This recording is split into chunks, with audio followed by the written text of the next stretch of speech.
Good afternoon, everybody. My name is Rihanna Harden, and I work for the State Council on Developmental Disabilities as the Self-Advocacy Coordinator. And I just wanted to welcome everybody to our second training. We're going to give people a couple more minutes to come on in. But thank you, everybody, for joining. And then I will pass it over to Gabe.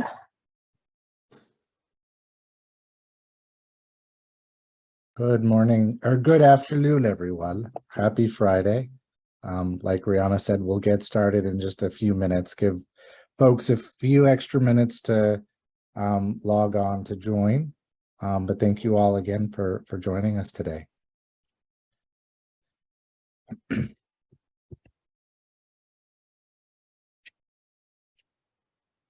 To me.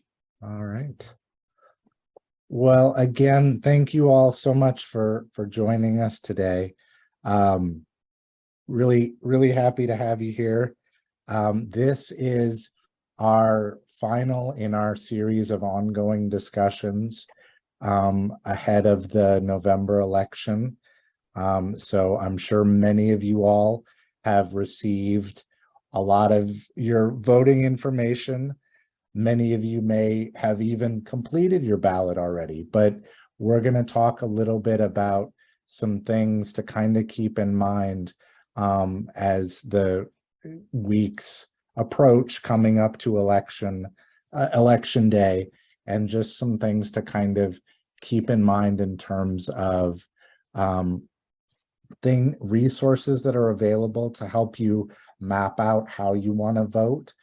And then also some resources that help you get a little bit more information on what's on your ballot and how to kind of make some decisions and choices depending on resources that are available to get background on candidates or ballot measures. So we're just going to share some information on those resources as well. And then also we're going to sort of go from there to talk a little bit about the importance of why we vote. What is so important about the disability vote? Because we do have a lot of power, and our voice and our vote can make an impact. And so we're going to talk a little bit about that. And then going from there, just different opportunities for folks to get involved, because there are a lot of them. No matter what county you live in, there are opportunities available to get more involved in not only the elections process, but also the elections planning process, because a lot of counties are changing. It's, the landscape of voting options is ever changing depending on what county you live in. So there are always opportunities to get more involved and have a say in what happens in your county when it comes to elections and voting. So, but I'm going to kick it off talking a little bit about what the Disability Vote California Coalition is. So it's a group of advocates from different organizations throughout the state. And we have representatives from the ARC, the State Council on Developmental Disabilities, CFILC. Many of the advocates that have participated in the discussions have been staff from the independent living centers, and also include myself from Disability Rights California. So we had a series of discussions that covered a variety of topics going into the June primary election. And then we've continued that conversation to share some information on topics like the redistricting process. How will that impact you? Resources that are available. We talked about we had a pretty in-depth discussion about a lot of the resources from the League of Women Voters, because they have a number of really helpful resources. We'll touch on those a little bit more in depth. But we also covered, so I mentioned we had some discussions prior to the June election. We also had some discussions around the recall from last September. We covered that and talked a little bit about what a recall election is and how it'll work, and just some things for folks to kind of keep in mind. So the great part about this coalition is we've been able to kind of continue the discussion as elections come up or as the voting landscape kind of changes and shifts. We've been able to kind of keep these discussions going and share some really useful information with folks about how voting options are changing, how maybe the voting timeline has changed, and things to kind of keep in mind as the new election approaches. So it's been a really great series, and so we encourage folks to, even though this will be our final one ahead of the November election, we will have sort of a debrief, so to speak, after the election, to talk about things that folks have learned or things that they observed if they went to go to vote in person. So please feel free to, we welcome folks to continue attending and to join us for these ongoing conversations. I'm sorry, I'm jumping around a little bit because I know we were talking about our past work that we've done, and wanted to go back on what Disability Vote California. We started in 2018 with a vision of, imagine what it would be like and what the voting process could be like if over 4 million Californians with disabilities were actively participating in the voting process. And so it's just, as Gabe mentioned, it's been interesting to see how this coalition has grown and changed and shifted and been very flexible on supporting people with disabilities and harnessing their voting power. So thank you so much for joining us and in prepping up for the November election. I know we've had some conversations about the difference in seeing the increase in participation and the amount of people with disabilities that are participating as we work to make the voting process more accessible. So thank you for joining us on that and committing to it, to our goal.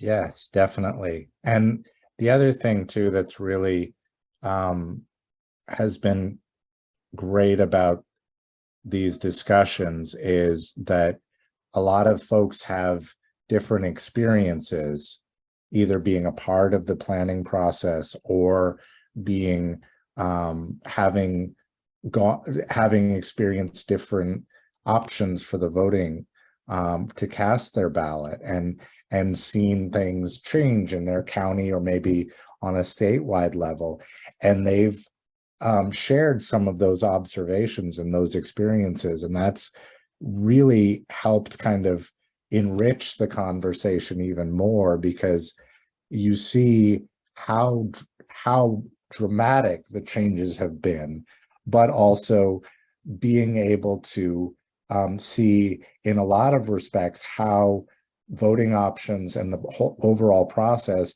has become more accessible and easier for a lot of voting populations to access a ballot and to access voter information and to have resources at their fingertips that weren't there maybe even 2 years prior. They are able to get a lot more information a lot quicker, and it's really helped educate a lot of voters in a way that's been really really rewarding, I guess. So but I am going to share a little bit of information with folks about a new publication that we have, that Disability Rights California has just recently published.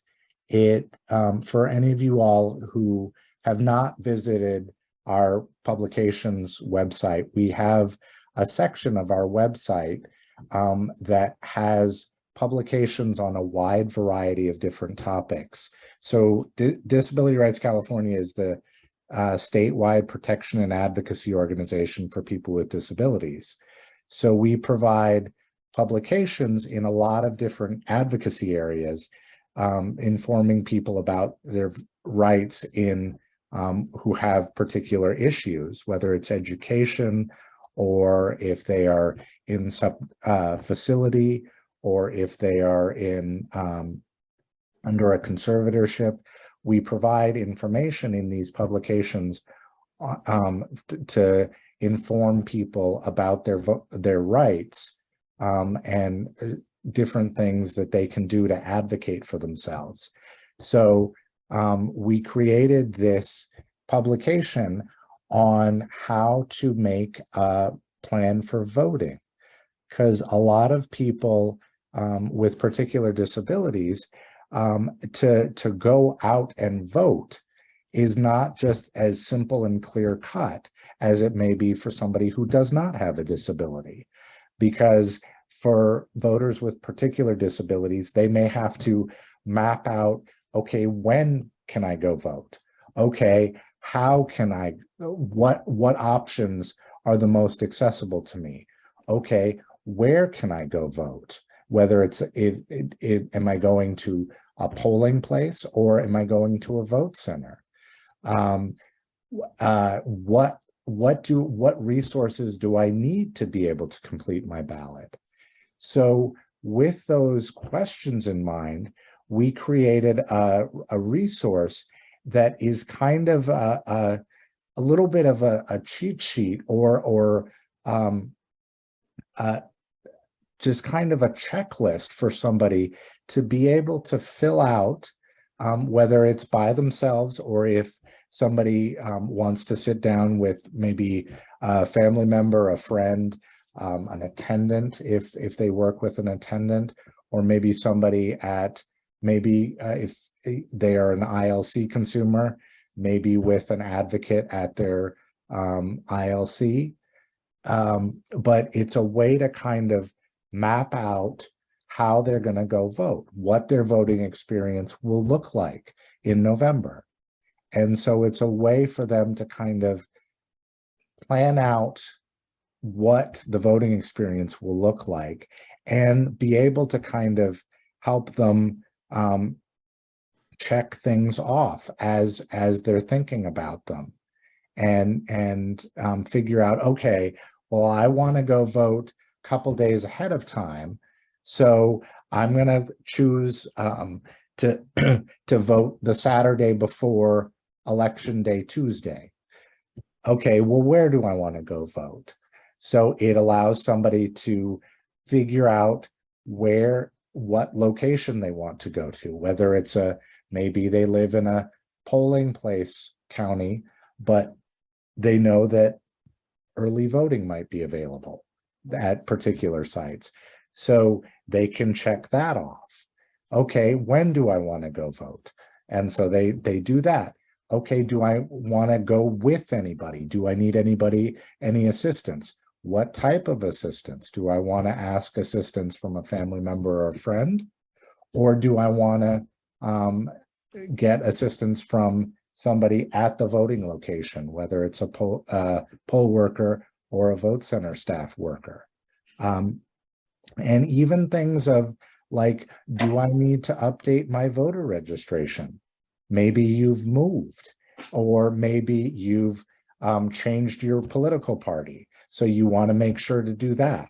The plan has a section where you can do that and kind of think that through and be able to kind of map that out and just prepare yourself for that.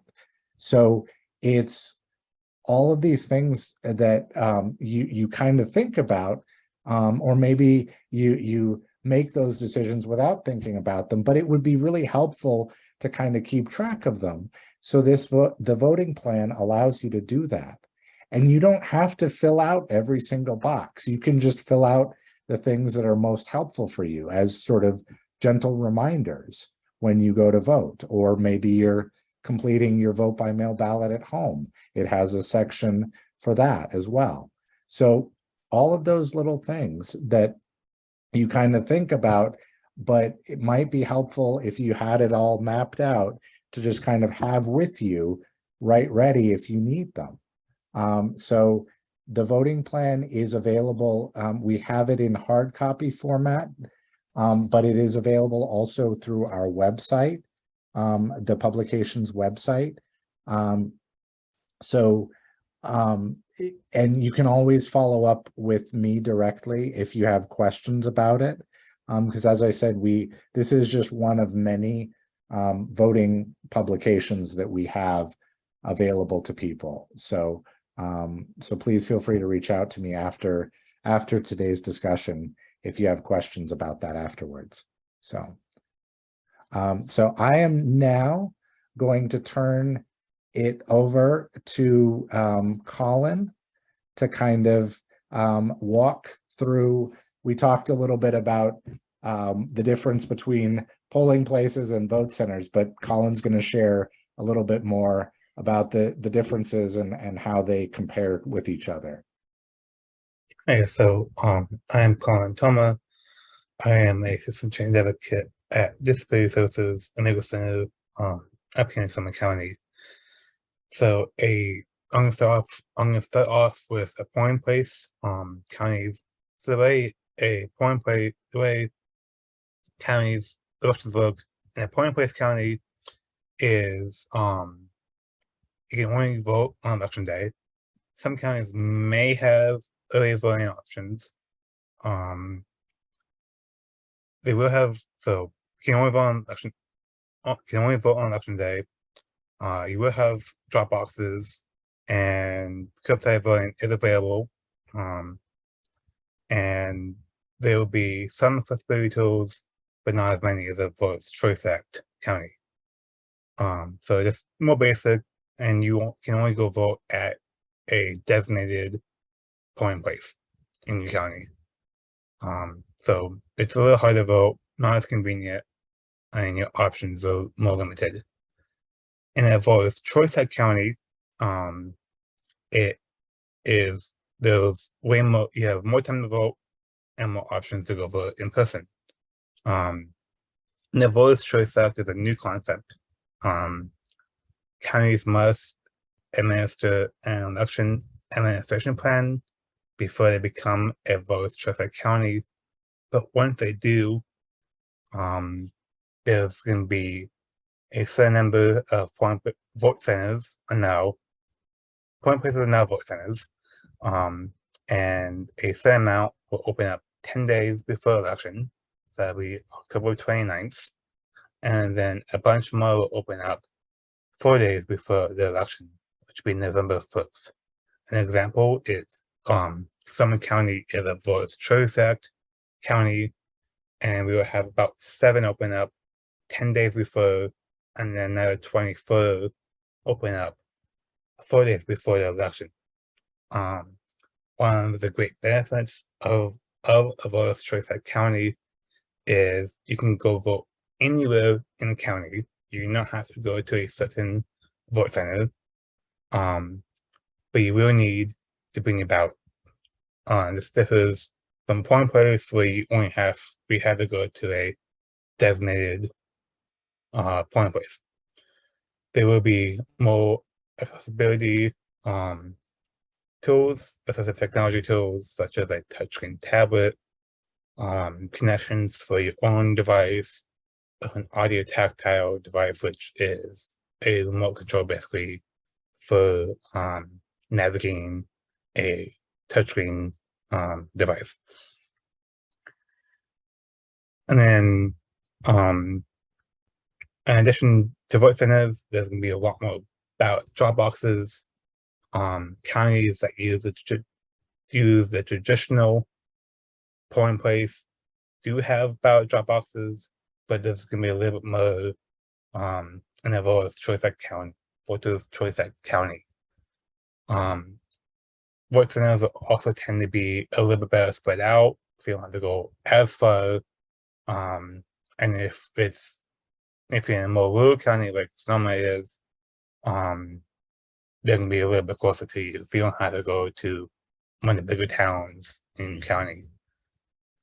One of the best features of a voter's choice that counties are required to have a voters accessibility advisory committee and a language accessibility advisory committee. The voters accessibility advisory committee, or VAC, ensures that the election process is accessible to people with disabilities. Drop boxes and vote centers can be accessed and are accessible. A language accessible advisory committee makes sure the major languages in the county are equally represented. Ballots and election information all in those major languages. In the past 3 years, several counties have become a voter's choice county, and we now have 26 out of 51 counties in California are now voter's choice counties. I will go quickly through the list of counties that are voter's choice act. They are Alameda, Amador, Butte, Calaveras, El Dorado, Fresno, Kings, Los Angeles, Medina, Marin, Mariposa, Merced. Nevada is becoming one. They are in the final stages of the process. Orange County, Riverside County, Sacramento, San Bernardino, San Diego, San Mateo, Santa Clara, Santa Cruz,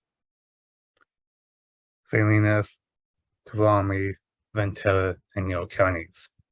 So great number of them.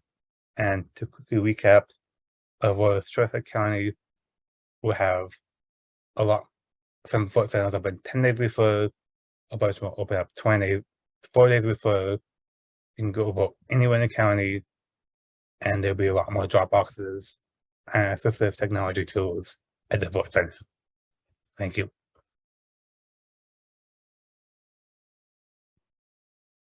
All right. Well, I'm gonna share a little bit about, there's a helpful resource for, it's kind of a quick cheat sheet for knowing what your voting options are if you live in a VCA county.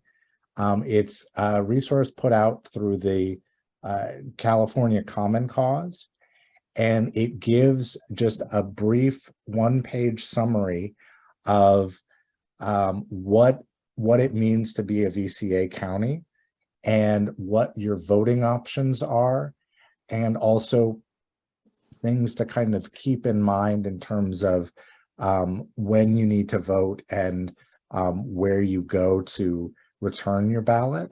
So I would encourage folks to check this out.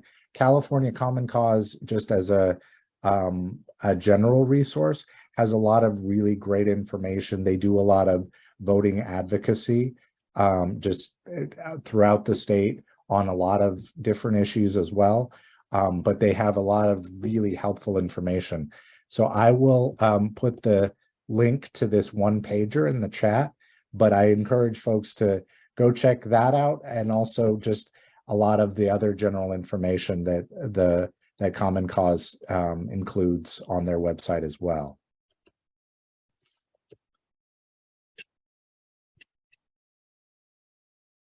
So now we are going to talk a little bit more about the ballot measures. And I always start off this portion of the conversation with, I don't know if any of you all have, sat down and watched more than like maybe 30 minutes of a TV show, or maybe you're watch any of the NBC shows like Chicago Fire, or any of those hour-long shows.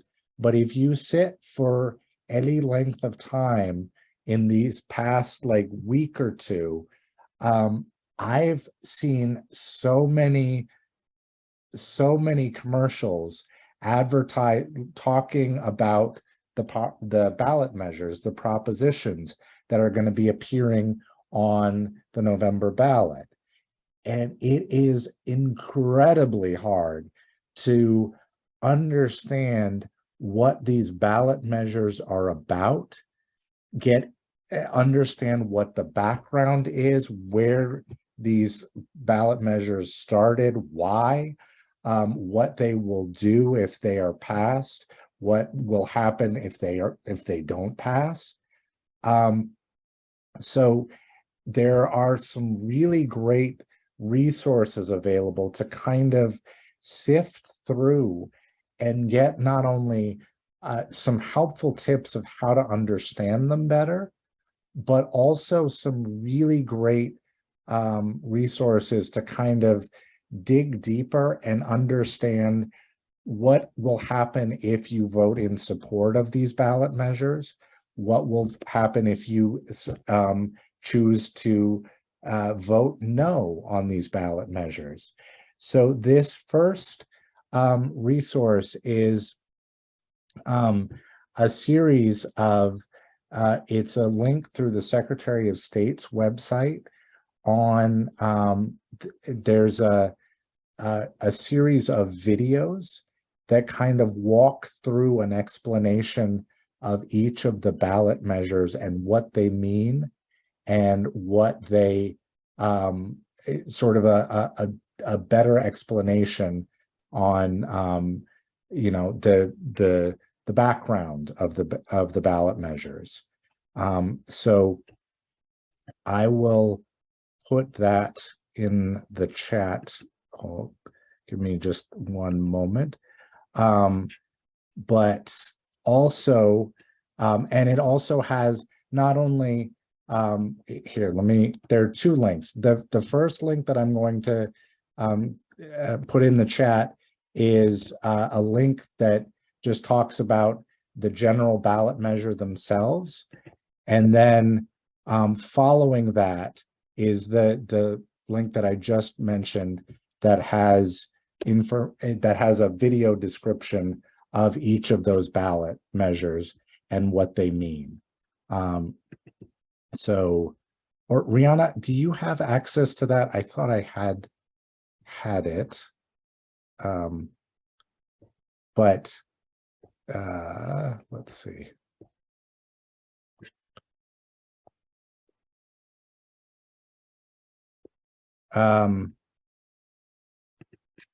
All right. I have the YouTube page. Yes, that's the one I'm talking about with the video demonstrations. Awesome, thank you. So this is just their generic, the Secretary of State's main YouTube page, but they have that agency has all of the proposition explanations are under the uploads, and they're the most recent ones. Yeah, so those are really great resources to look at if you just want sort of a general overview of what the ballot measure is. We'll be talking, I'll touch on now a little bit some resources that are available to get more in-depth information. So I mentioned a little bit in my intro about how the confusion that can sometimes happen with what a ballot measure actually is asking for.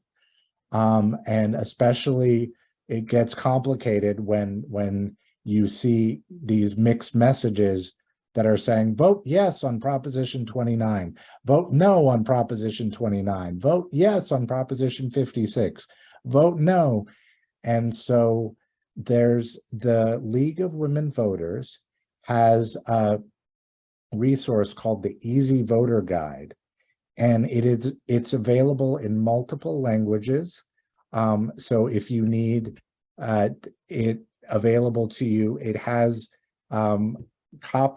publications in 5 different languages: English, Spanish, Chinese, Vietnamese, and Korean.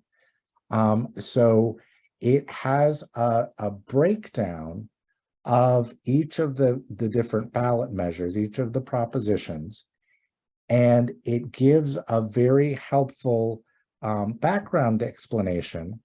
And then below that, it gives you a very good explanation of, if you vote yes for this particular proposition, here's what that will do. And then below that, it has a description of, if you vote no for against this proposition, here's what will happen. And so it's a very helpful tool, because a lot of the ballot measures are written in such a way that a yes vote actually means you may be voting against something, and vice versa. So it just gives a really helpful plain language description about what will happen if this ballot measure is passed, or what will happen if it isn't passed. So it's a really, really great resource that I can't promote enough. We've had a number of conversations with different groups about this, and it's a resource that I share with a lot of folks, and that I just promote whenever possible, because it really offers a great explanation of these ballot measures in a good way that makes it easier to understand what it is you're voting for. So in addition to that, there are several other resources that are available. Voters Edge California is another really helpful resource, also put out by the League of Women Voters. It's a website supported by that organization, and it allows a voter to be able to go to the website, and once you go to the website, you can type in your street address, your registered street address, with your zip code.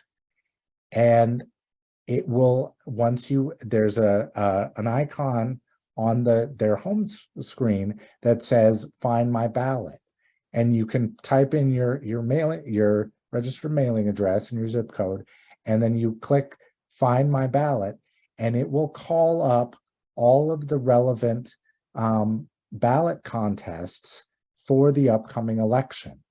So it will call up all of the different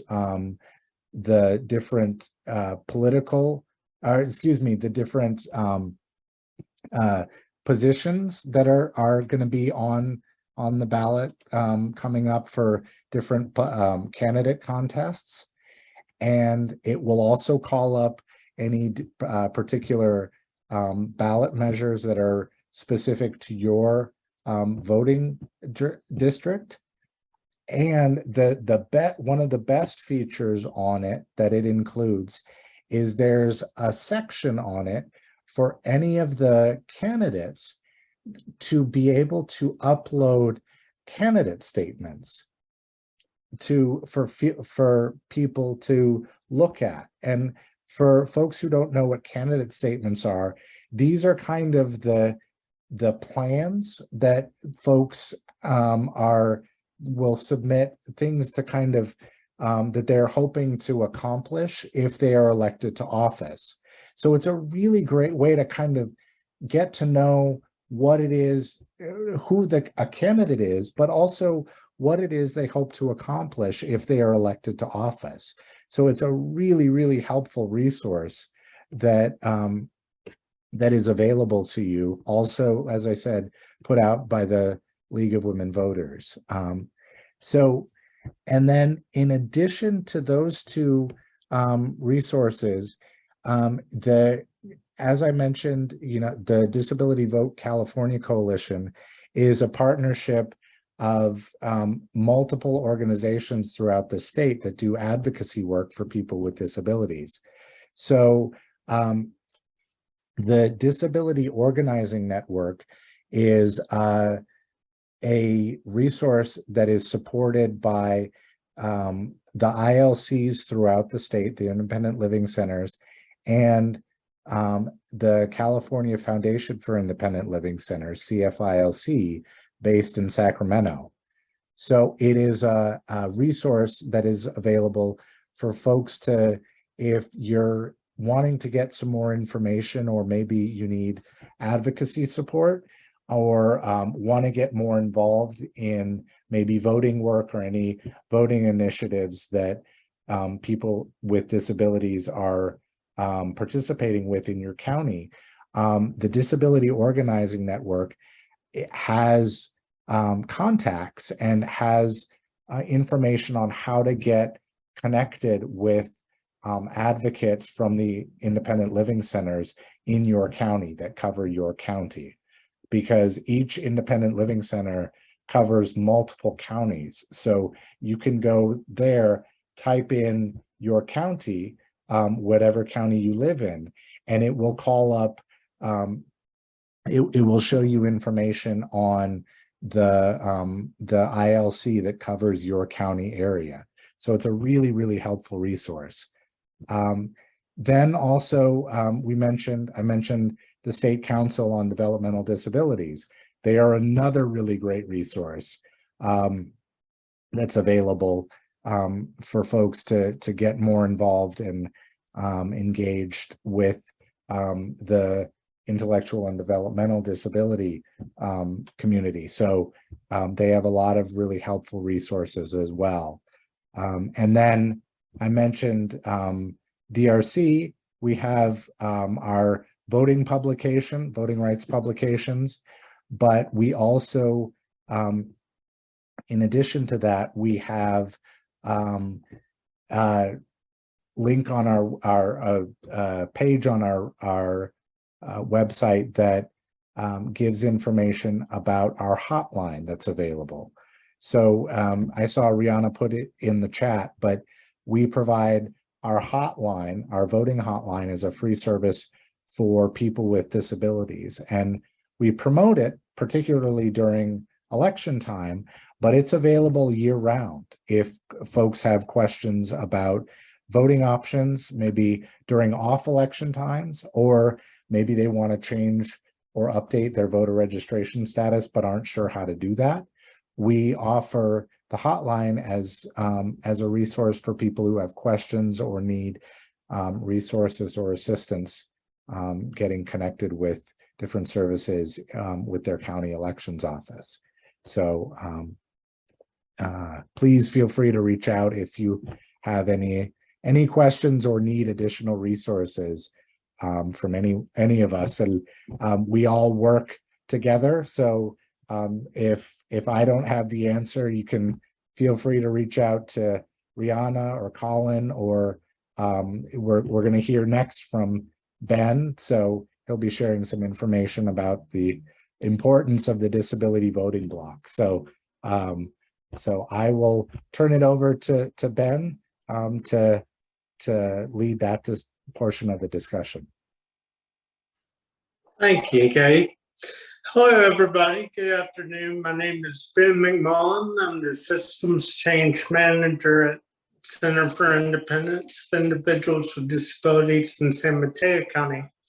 I'm going to spend the next segment talking about disability or voting blocks in general, which people with disabilities do form a voting block. A voting block is basically people that come together over common issues to try to increase the vote for those issues. One of the purposes of this coalition is obviously to bring people together, educate them about voting. There are issues that people with disabilities share a commonality in caring about. It might be access to the polls, it might be caregiving services, accessible transportation, etc. And the more we can express that at the polls, the more apt we are to have those critical services and have people making decisions on our collective behalf to increase access in those areas. Obviously, voting blocks are made up of many different populations, and the disability voting block is just one, but it's generally people that come together over similar issues and try and drive out the vote or get out the vote to increase that their voices are collectively heard. And I can turn it back over to Gabe.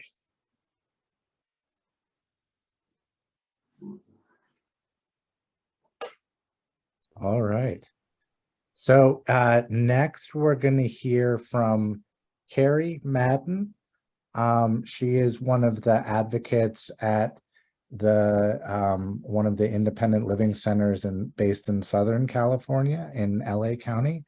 So she's going to talk a little bit about the importance of getting involved and the different options and opportunities that you can have to do that.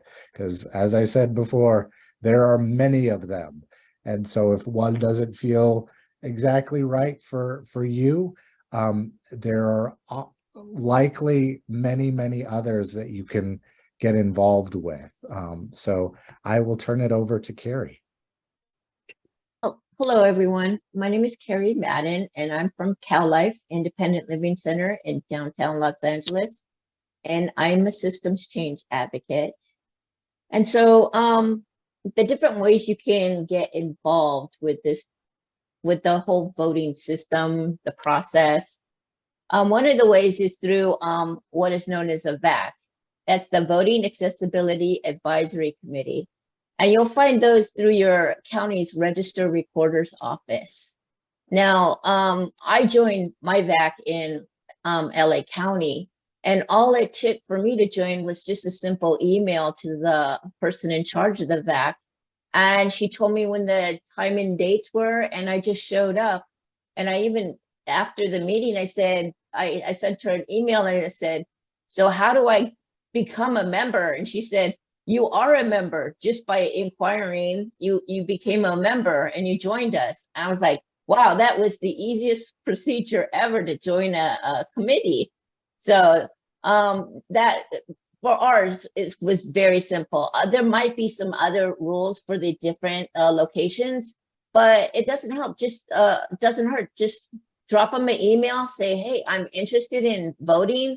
I want to participate. And then go and check out the meetings. Our meetings are on Zoom. I don't know about other locations, but it's my understanding that quite a few of them are in fact still on Zoom. So it makes it quite easy. So in the LA County one, we meet monthly. We discuss the different accessible ways of voting, and they give us demonstrations of the different ways. We can make comments and suggestions on how to improve the different ways. We get to demo the equipment, which is really nice. So we get firsthand, we get to check it out before everybody else does, and that's always nice. We put on voter training events. We just finished one last month, and it was very well attended, and it was just a nice event to participate in. In fact, our event was much like this event is.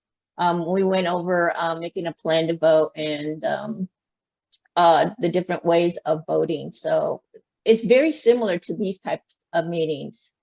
And then we also put together social media campaigns and announcements on when and where to vote. And if you need any help voting, all that information is in our social media campaigns.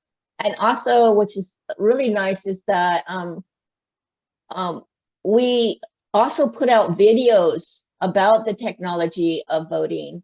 And a lot of times you'll see members of our VAC in those videos participating. So it's a nice way to really, get a well-rounded view of the voting process and become a part of it. That's the main thing. You're gonna be able to make your concerns or your support known on the different processes. So that's the VAC. Then there's the Language Accessibility Advisory Committee. So like I said, I'm in LA County, and in LA County, I looked it up. There's over 185 languages spoken here. Now, obviously, that would be an enormous task to provide all the voting materials in all those languages. So what the Language Accessibility Advisory Committee does is they make sure the official recognized languages are represented in the materials and in staffing, and all the language information that goes through the offices they're provided in those recognized language. Now, what do I mean by a recognized language? What it has to be is a population that makes up approximately 5% of the voting population. So let's say Armenian here in Southern California, the community is quite large. So they make up over 5% of the voting population. And does that population have, within that population, does the majority of those people have a difficult time understanding and reading the English language? Well, yes, they do. So therefore, our county is required by law to provide the materials in the Armenian language so they can participate in the voting experience. So within our county, there are 13 recognized language, but for our polls, they must have 18 different languages represented. So we try to open it up to as many people as possible. So that's where the Language Accessibility Advisory Committee comes in. They make sure it's accessible for the different languages spoken here in Los Angeles County. And that is another organization. You can find out more information at your Register Recorder's office, and perhaps you would like to join that committee as well. And then let's see here. Okay, also another way you can join in is becoming a poll worker. Now, I actually have a brother who's disabled, and he did this. He loved the job. He looked forward to it every single time he volunteered to do it. You actually can get paid for doing this. So what I recommend, if you're interested, and especially if you're on Social Security, let the Social Security office know that you're interested and find out the rules so you don't get a cut on your Social Security benefit check. My brother, he was disabled. He did the poll working, but he was able to keep the full check. So you just need to find out from your Social Security offices what the rules are for you, and then inquire about it. I know in LA County, they desperately needed workers, and they needed workers, especially who spoke a second language, that they were bilingual, because there's not enough in our county of people that are willing to help out. So I know there was a huge push, and there might still be a push even right now. You could probably call up your registered recorder's office and see if any positions are still available. So that is a great way. And you'll meet your neighborhood friends if they put you in your neighborhood. My brother got to work in our neighborhood, and he met so many people in the neighborhood. He said it was a great experience. And let's see, what else we got? Creating a proposition and working with organizations and coalitions versus working with just only your legislators. As a systems change advocate, I work with a lot of coalitions, and many of them are what you call grassroots coalitions. They are just people like you and me who have an idea of something they want to change. One of the grassroots coalitions I belong to is Californians, or SSI for California. What that organization was comprised of mainly were people on SSI and people that ran food banks. They found out that a lot of the people who were going to food banks were also on SSI, that the SSI checks were not enough to provide food for the whole month. And so people were relying on those food banks to get through the month. So as a group together, we got some lobbyists to represent us, and we pushed for SSI recipients to get SNAP benefits. So this was a total grassroots coalition, and they pushed it. They got a hold of people in the state legislature who committed to support this idea, and then it grew. And we got so many organizations, over 100 organizations joined in on this push, and we were successful. That's why so many of you who are on SSI right now and have food stamps, that's because of the work of a lot of people like you and me who just had an idea and said, we need to change something. We need to change the process so that we are not excluded from receiving SNAP benefits. So that is one very successful story. Now, sometimes it doesn't work out. There are good ideas out there that even make a lot of sense that just don't get the support they need, and they fall short. Disability Rights California had SB 1480, which would allow people with qualified disabilities to be permitted to submit their ballot electronically, so over the internet. But unfortunately, that one, even though it's a great idea, it didn't get enough support, so the bill was pulled. So sometimes these things take a lot of work and they're successful. Sometimes you do a lot of work and it's not successful, but sometimes you have to try over and over again with a great idea, and then finally you get enough support to push it through. So my thinking is, a lot of times, keep working at it, even if it doesn't work out the first time. I know one of the bills that one of my organizations that I belong to, SICA, they wanted funding for the public authority so that people with disabilities could have a big voice in our IHSS program. All the funding was cut for that, so they wanted it reinstated. This year we pushed for it, but we fell short. We didn't get enough support at all. But we're going back this year, this coming year, and we're trying again. We're not going to give up, because the idea of disabled voices being involved in the IHSS program is too important to stop. We need to keep going and make sure everybody's voices are heard. So, like I said, sometimes we're successful, sometimes we're not, but we just can't give up. We just got to keep moving forward. So find organizations. You can do it through the independent living centers. We have a lot of resources.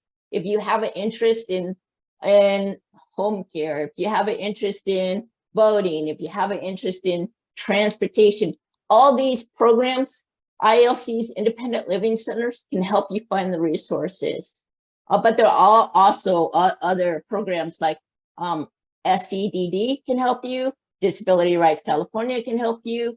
Also, you can even look on the internet. I mean, you can find a lot of these groups actually on Facebook as well. So there's a lot of resources out there to get you started. Just reach out and let some of us know that you want to get involved, and we'll be glad to help you out. Thank you.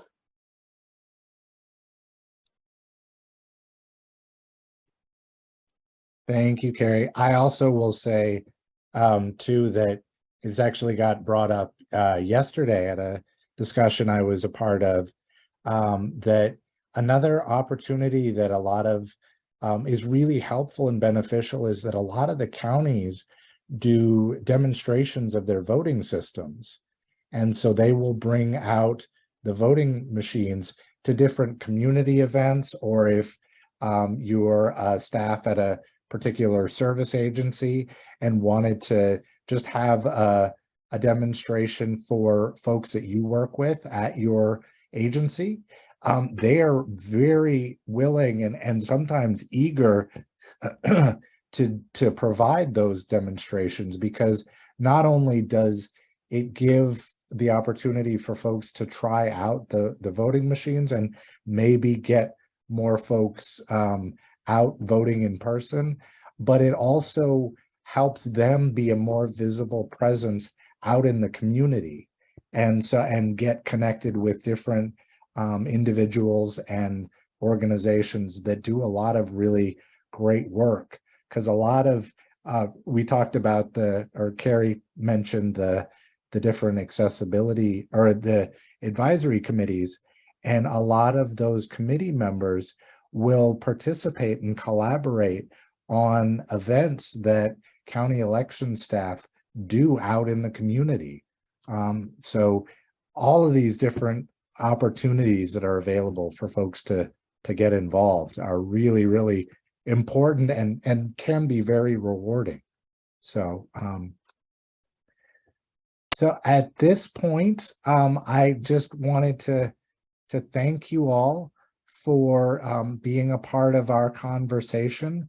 We have a poll to wrap up our conversation in our discussion series, but also wanted to remind folks we are having, I mentioned it at the start of our conversation, we are having a debrief chat following the November election, and that'll be on November 10th.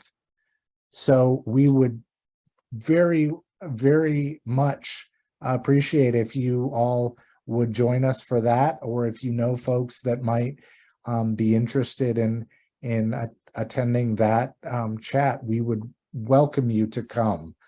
We are, the focus of it is kind of getting a sense of what folks observed, maybe some lessons that you learned if you chose a particular voting option and maybe it didn't work for you, or maybe you were choosing a new voting option for the first time and it was really beneficial to you and you really appreciated having it available. We'd love to hear those stories. So we would really welcome you to join us on November 10th. But again, thank you all so much for attending our conversation. And we would just open it at this point to questions if folks have them. We would be more than happy to answer those.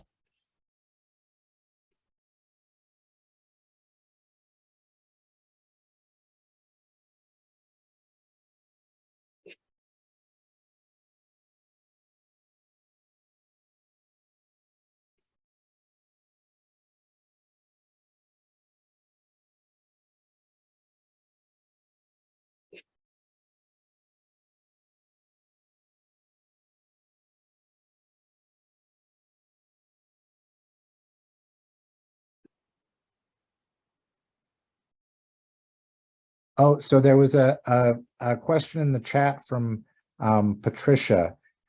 So the county, whatever county that you live in, they have staff. They have a staff of in their office that do a lot of the outreach presentations. So they go to different sites around their county, or if a lot of times they'll do demonstrations at, like, if there's a community fair going on.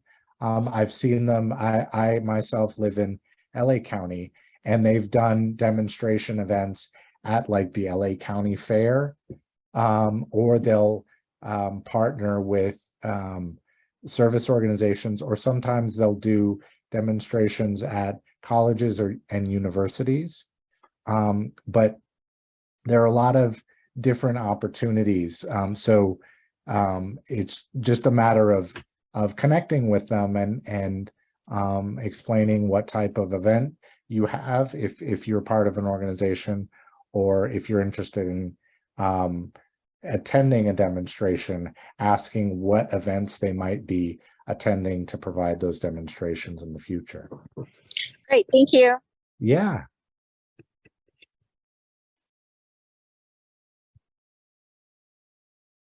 Anyone else? We've got some time. We ended a little early, so please feel free to put your questions in the chat if you have any. I do have.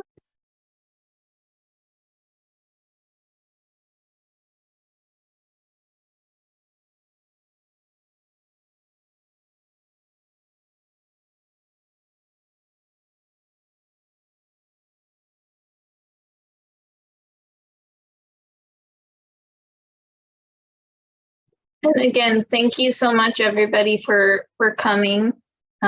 Really appreciate it. Really appreciate your continued commitment to increasing, educating communities and people with disabilities about the importance of civic engagement and the voting process. And I was looking at the poll, and we got 100% of attendees that answered the poll said that they were planning to vote. So that's pretty big accomplishment right there. So thank you. Which is awesome. Awesome to hear, because I always tell folks that Ben provided some information on how important our voting bloc is, and the fact that it's one of the largest voting blocks of any community and demographic, and that's a lot of power. So if we all pool our power and our vote together, I mean, we have a lot of sway in what happens in November. So it's kind of cool to think about it in that way, because it shows how important we are in this process.